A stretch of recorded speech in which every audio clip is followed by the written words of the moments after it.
सोचो कैसा लगता होगा जहां लगभग 200 सालों तक आपकी सुबह किसी और के झंडे के नीचे होती हो।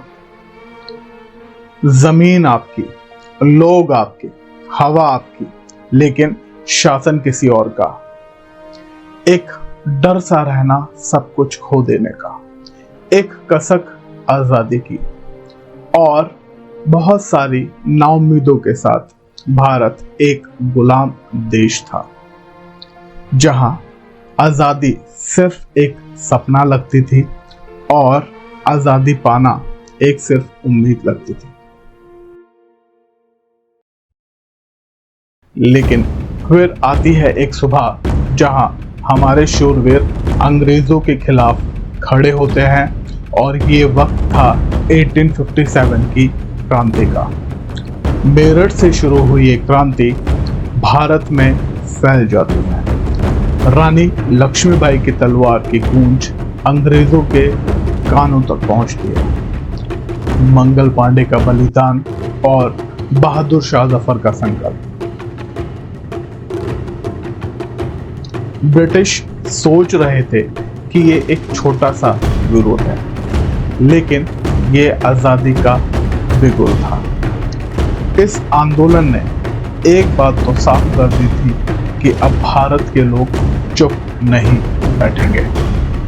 1857 की इस क्रांति के बाद भारत सोया नहीं। अंग्रेजों ने शासन और सख्त कर दिया, कानून और कड़े कर दिए, लेकिन लोगों के दिलों की उम्मीद को कम ना कर सके। और फिर आता है 1920 का non cooperation movement. Mahatma Gandhi ने कहा, अगर हम इनका साथ ही ना दें तो क्या इनका राज चलेगा। School, offices, law and order, सबका बायकॉट किया गया। पूरा भारत एक ही आवाज के साथ गूंज उठा, हम तुम्हारे कानून को नहीं मानेंगे। पर यह सिर्फ शुरुआत थी। इस शुरुआत के बाद एक नई लहर आई, जो कि बायकॉट करने तक ही सीमित नहीं थी। The long-awaited hour arrived, and he was there. The Great March for Liberty began.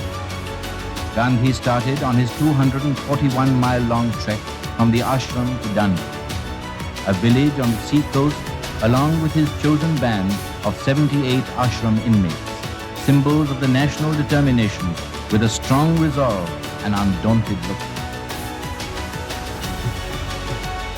As the epic march began, multitudes thundered out their welcome to the revolution and expressed their will to do and die through the cries of Inqilab. और फिर सिलसिला शुरू हुआ कानून तोड़ने का।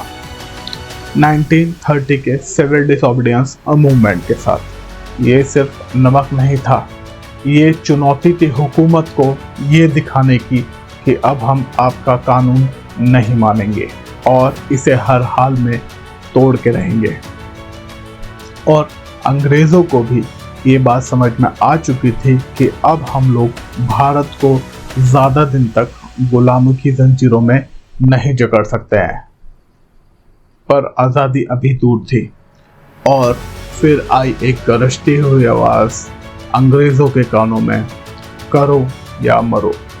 ये शुरुआत थी 1942 के क्विट इंडिया मूवमेंट की, जिसने अंग्रेज़ों पर फाइनल अटैक किया, जिस पर सेकेंड वर्ल्ड वॉर ने मोहर लगा दी।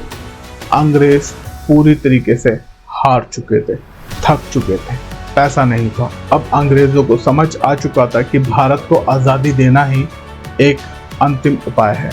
और फिर आती है 14 अगस्त 1947 की वो रात, जिसमें सब सो रहे थे लेकिन भारतीय जाग रहे थे। जवाहरलाल नेहरू ने कहा, at the stroke of the midnight hour India will awake to life and freedom. और 200 सालों की गुलामी एक पल में खत्म हो जाती है।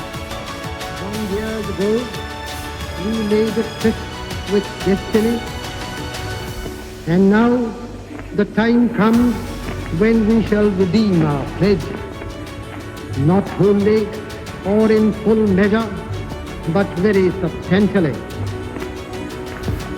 At the stroke of the midnight hour, when the world sleeps, India will awake to life and freedom.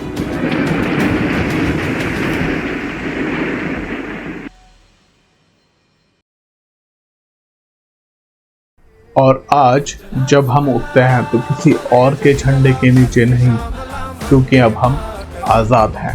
1857 के चिंगारी से शुरू हुई ये कहानी 1920, 1930 और 1942 के आंदोलन से गुजरकर 1947 के सूरज तक पहुंचती है।